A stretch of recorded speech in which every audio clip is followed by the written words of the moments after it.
Hi, everyone. I'm Helen Tyler, 33 years old and one of the top real estate agents in Boston, a title I earned through sheer determination after growing up with almost nothing. But this story isn't about my success. It's about how success can make you a target.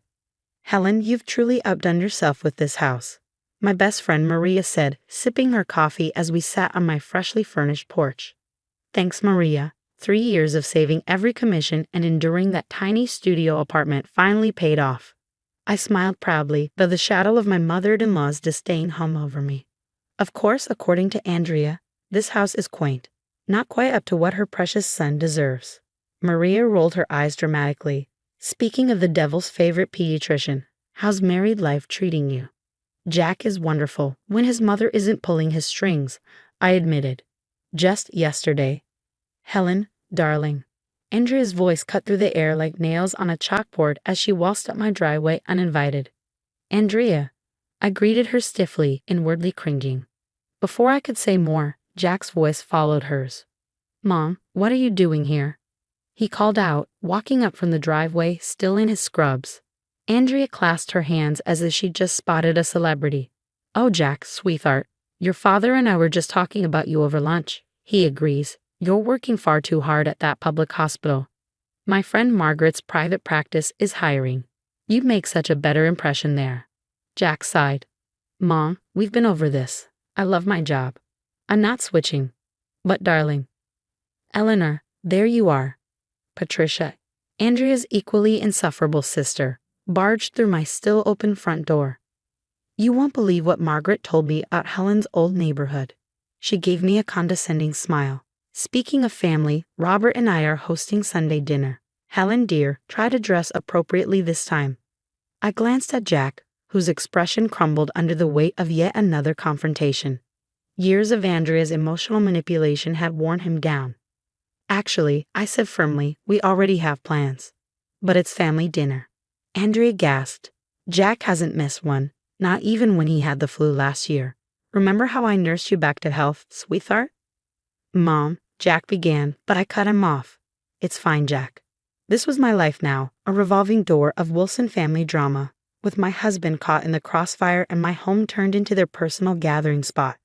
Little did I know, though, that Andrea's antics were only beginning. The next escalation came over a mahogany dining table at Andrea's house.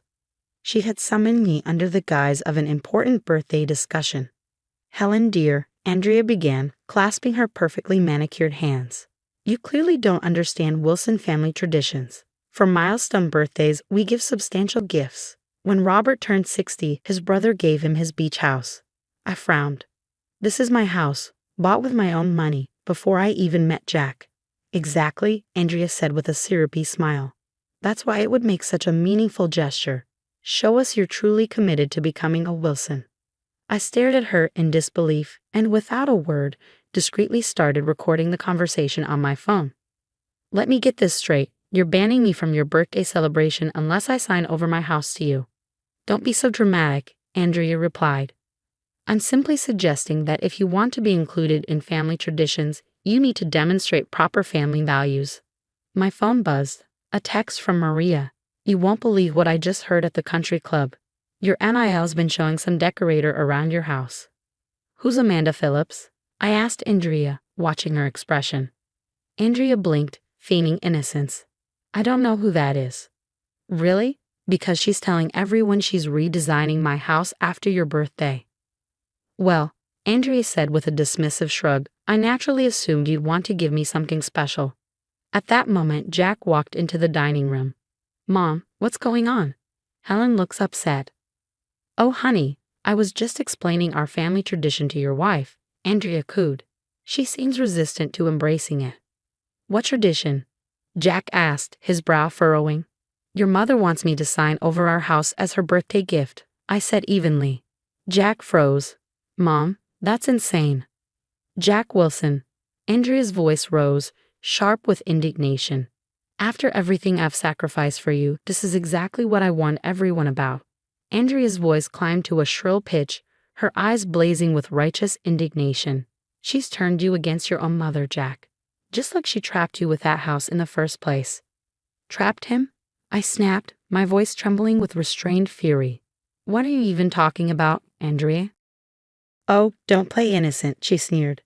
Everyone knows you bought that house to lure my son into marriage. Poor Jack was too naive to see through your gold-digging scheme. My hands clenched into fists. I bought that house years before I even met Jack. I have the paperwork to prove it. Jack stepped forward, his voice tight with disbelief. Mom, how could you say that? Helen worked hard for that house. Hard work? Andrea laughed bitterly. Please, we all know about her arrangements with certain clients. Before I could respond, the front door swung open, and Maria marched in, clutching a folder. Perfect timing, she said, glaring at Andrea. Actually, Andrea, I've got some interesting documents here. Remember the Hendersons? They're saying you pulled the same stunt with them. Demanded their summer cottage for Robert's 55th birthday. And the Paddles? Their vintage car collection. Andrea's face paled. That's private family business. Just like how you bankrupted your own sister trying to get her vineyard. Maria added coldly. Patricia told me everything. Jack turned to his mother, his expression devastated. Mom, is this true? Jack, darling, Andrea said, her tone turning saccharine. You don't understand. Everything I do is for this family's reputation. Helen simply isn't good enough for you. I mean, look at her background. Jack's jaw tightened. The only thing not good enough here is your behavior, he said quietly. We're leaving. And Mom, don't bother sending that birthday invitation. As we walked out, Andrea's voice echoed behind us. You'll regret this, Helen. Nobody refuses Andrea Wilson. Nobody. Little did she know, I had recorded the entire conversation. The next day, I met Patricia over coffee. Her face went pale as I played the recording. This is exactly what she did to Claire, Patricia said, her voice trembling. Jack's college girlfriend. Andrea demanded her family's lakeside cabin as a family gift. When they refused, what happened? I asked. Andrea destroyed her, Patricia whispered. She spread rumors. Pregnancy scams, drugs. Claire's family had to move away. I stayed quiet then, not anymore. My phone buzzed with another message, this one from Robert's investment advisor. Mrs. Tyler, we need to discuss concerning transactions from your in-laws' accounts. Eleanor's been stealing from Robert's retirement fund, I told Patricia, scanning the texts. Hundreds of thousands of dollars. Gambling debts. Patricia's hand shook as she pulled out her phone. There's more. Andrea convinced Robert to sign these documents last month. Look at the signature. I squinted. That's Jack's signature. But he never. She forged it, Patricia said grimly. Just like she forged Claire's signature years ago. I found a whole folder. Jack's voice cracked behind us. I just got the strangest call from Atlantic City, a casino's collection department. He looked shaken. I took his hand. Sit down, Jack. There's something you need to see. We spent hours going through the evidence, the forged signatures, the drained accounts, the sabotaged business deals, the gambling debts. As Andrea's web of lies unraveled, I watched decades of manipulation click into place in Jack's mind. She's been calling my hospital too, he said quietly, telling him I'm planning to quit. They almost reassigned my position. Patricia touched his arm gently. Jack, there's something else you need to know about Claire. As she told him everything, the weight of Andrea's betrayals crushed Jack's resolve. His shoulders sagged under the weight of it all. But his eyes burned with newfound clarity. Meanwhile, Andrea's reign of terror was beginning to implode. At the country club's monthly meeting, her tirade against me was interrupted by a stern voice.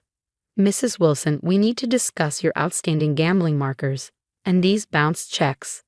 That night, Robert called, his voice hollow. Helen, did you know about the retirement account? I just found out, I said softly. 30 years of savings, he whispered. She said she was investing in real estate. Real estate, Jack said bitterly, glancing at the documents strewn across our kitchen table. Mom doesn't know anything about, oh God, the house demands. That's what this was all about, I said, the realization hitting me like a tidal wave. She needed collateral for her gambling debts. Patricia nodded grimly. She's underwater with some very dangerous people. Later that night, Robert's voice was firm over the phone. I've called a family meeting tomorrow. Andrea needs to face what she's done. When the call ended, Jack pulled me into his arms. I'm so sorry, Helen. All these years, I never saw it. We'll get through this, I assured him. Yes, we will. Without her. My phone buzzed one last time. A message from Andrea. You'll pay for this, Helen. I made Jack who he is. He's nothing without me. Nothing. But her threats were hollow now. The truth was out, and her meticulously constructed world was crumbling. In the lawyer's office the next day, Robert's voice was steady but heavy with emotion. The papers are signed. After 35 years, I never thought it would end like this. You left me no choice. Andrea screeched, her voice raw with desperation. If Helen hadn't turned everyone against me. You stole my retirement, Andrea. Robert interrupted coldly. You forged our son's signature. The gambling, the lies. At that moment, a burly man appeared in the doorway. About Miss Wilson's markers at Golden Sands Casino. I'm not responsible for her deaths, Robert said, his tone final. We're divorced now. Weeks later, Maria sent me a text. Just drove past Andrea's new place. You won't believe it, she's in that tiny complex by the highway. Jack returned from his therapy session that evening, looking lighter than I'd seen him in years.